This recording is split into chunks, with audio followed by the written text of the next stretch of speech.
What's up, y'all? It's Doc here, and today we're taking a look at a $32 brand new unlocked Android phone. $32 brand new unlocked and runs Android. So how much is the shipping?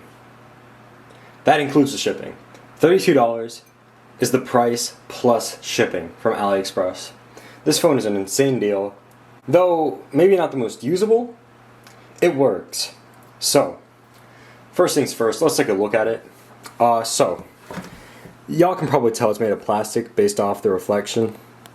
The reflection is of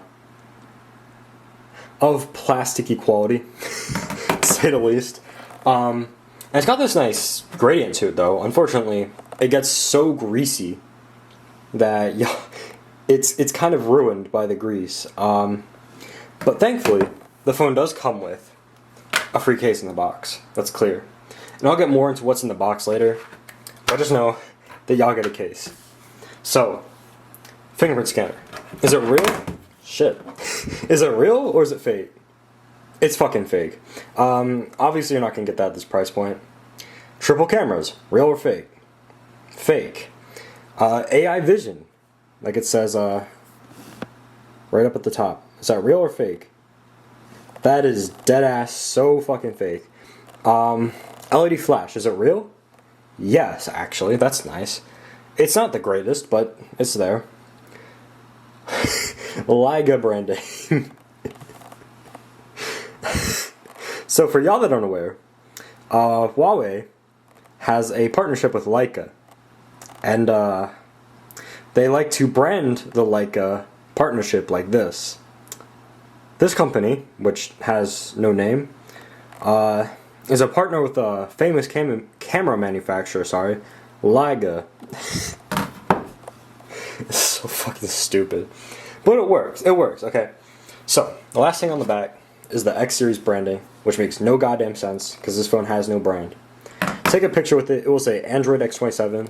Look at the box, and it says fucking nothing.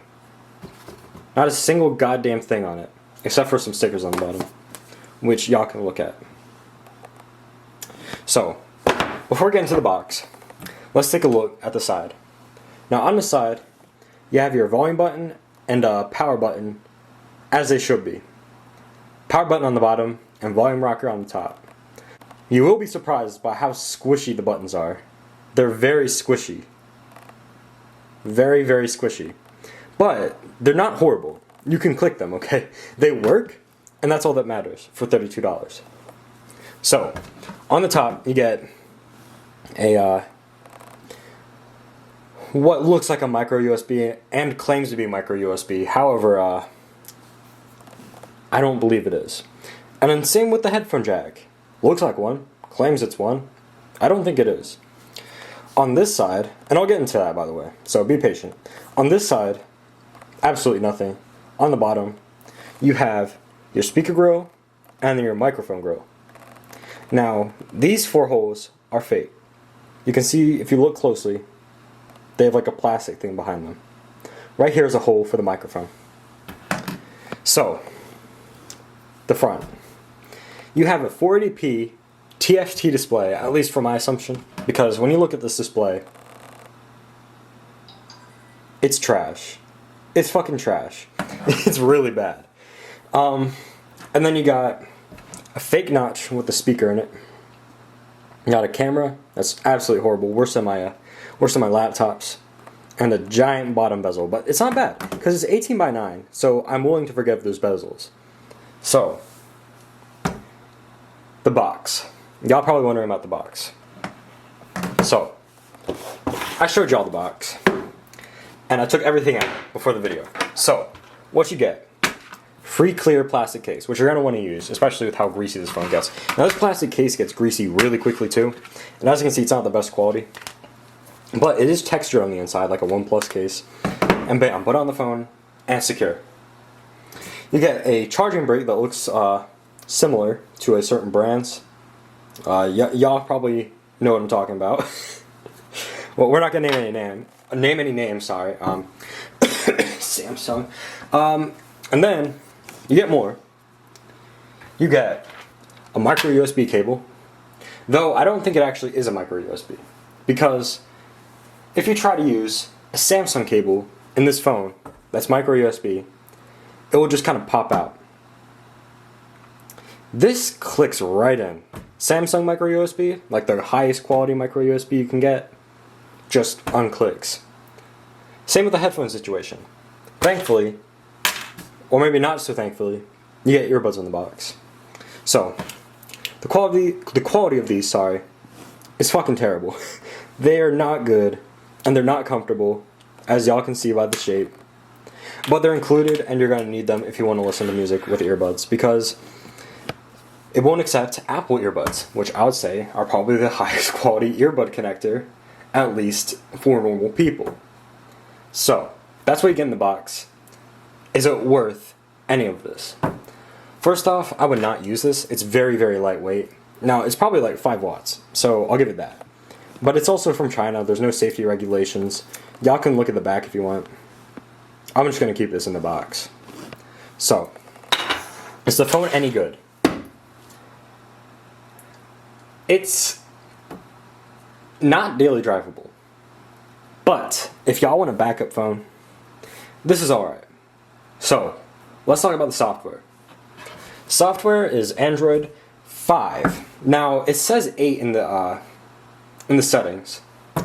However, if you look at the design and the emojis, y'all can tell this is either 5 or 6.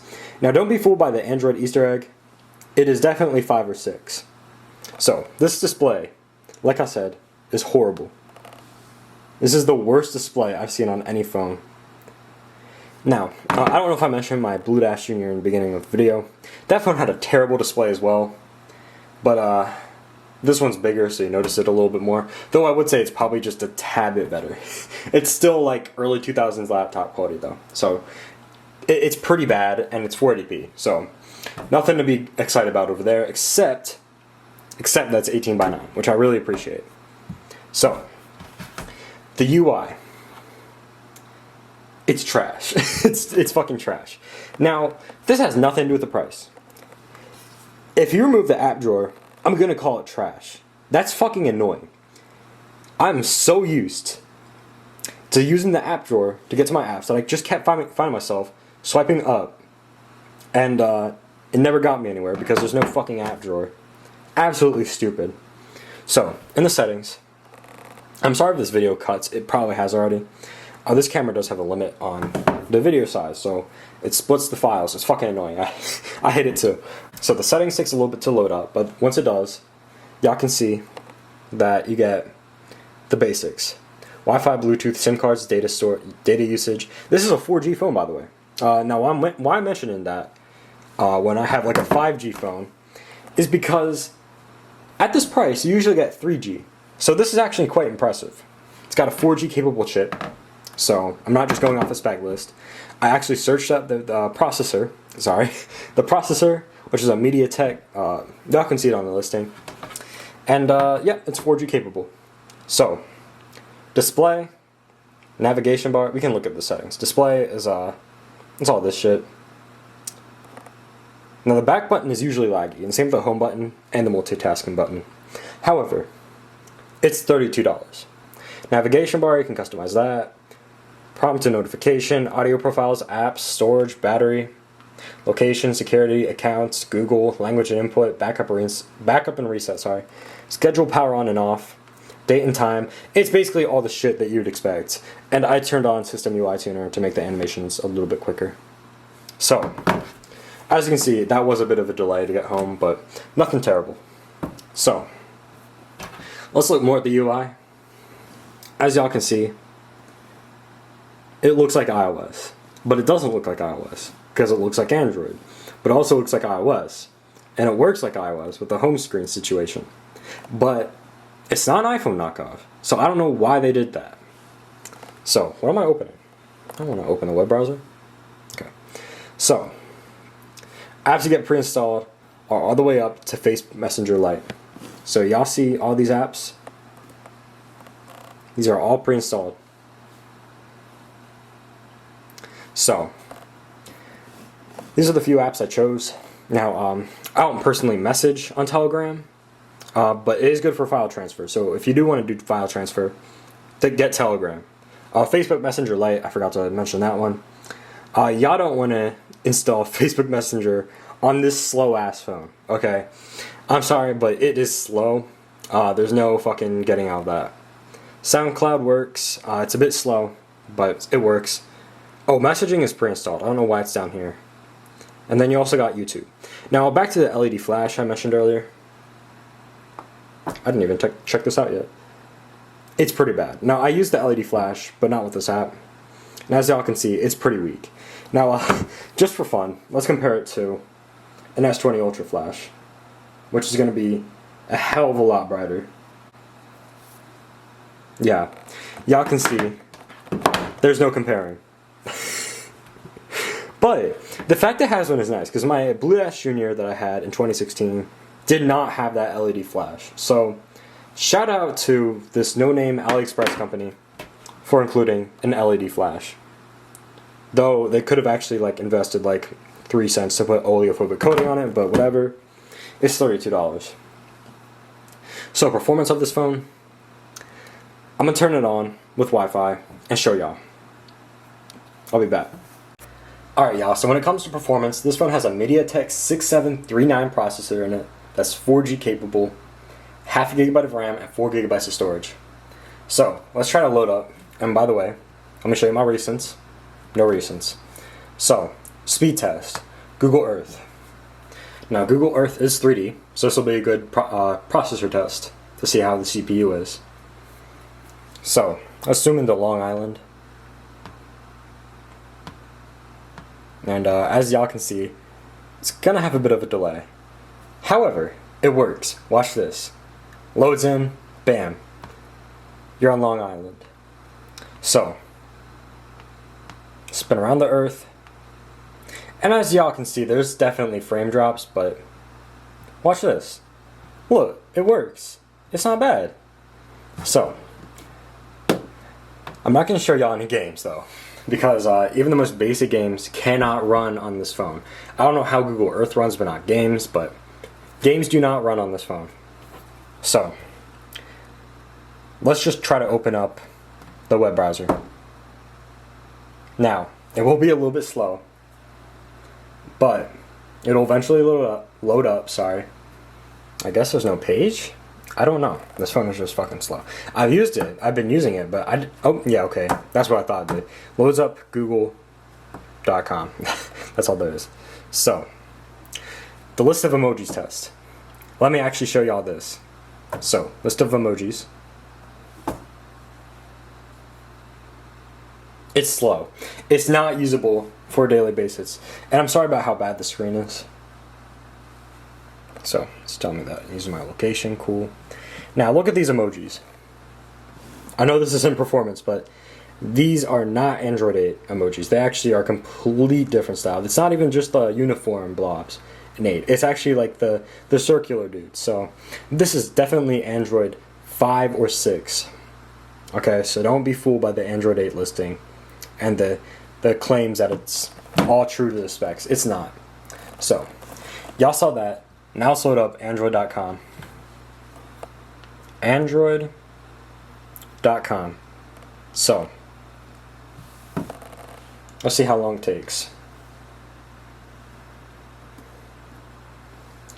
That is not as horrible as the Soy S6s. I'll give it that. Even though the Soy S6s is a more usable phone. When it comes to performance, not screen size. This ain't horrible. This is not horrible. Okay? You can use it. But when you compare it to a flagship, it's obviously going to be fucking slow. So, let me load up Android.com. Android.com. Not that. Smooth and fluid. And I'm not even using 120 Hz on this phone. I'm team not high refresh. I'm team high res. So, that's the performance on this phone. There's not much I can show y'all because it is limited to only 4 gigabytes. And then when you do have apps, they're pretty fucking slow. So, do I recommend this phone?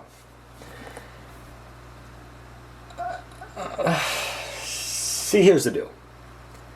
For $10 more, or maybe $20, you can get the X27 A70, which I'm going to be reviewing in my next video, and I will be doing a comparison too. It has an IPS display. It has more RAM, 1 GB of RAM. The UI is way fucking better. Oh, I didn't even, wait. Y'all are just going to let me get away with not showing y'all the camera? Here's the camera.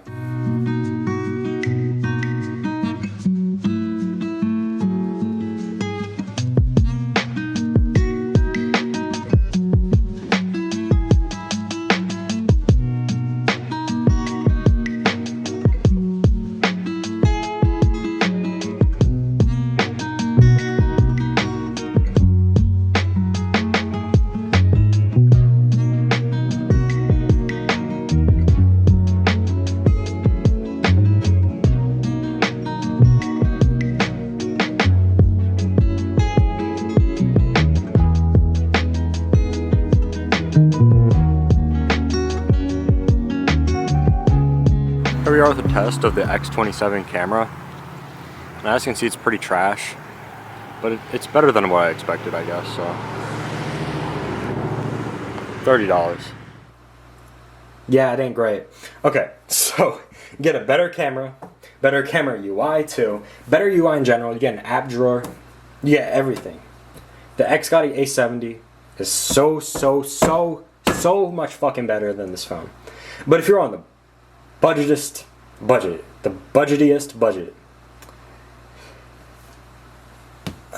this will do texting. I was texting on this phone. It was pretty slow, but it did it. The camera is better than a webcam. It's better than those standalone cameras you can get on Wish, so that's cool. That's not saying anything though, because those are literal webcams in a camera body, but that's besides the point. The camera is somewhat usable, and you can browse the web. So, I don't really recommend this phone, unless that's what you want. Now, to test out Android, I recommend the X27 A72. It's not going to be the best version of Android. That one's still an Android 6. But, this phone is pretty bad to test out Android on. And, it's overall not that great. But, for $32, it is super impressive you can get a phone. So, I know this is a long video, but thank y'all for watching, and stay tuned for the X27 A70, because I'm super hyped for that review. I absolutely love that phone. So, subscribe, hit the like button, and hit the bell too. That would help me out. Peace.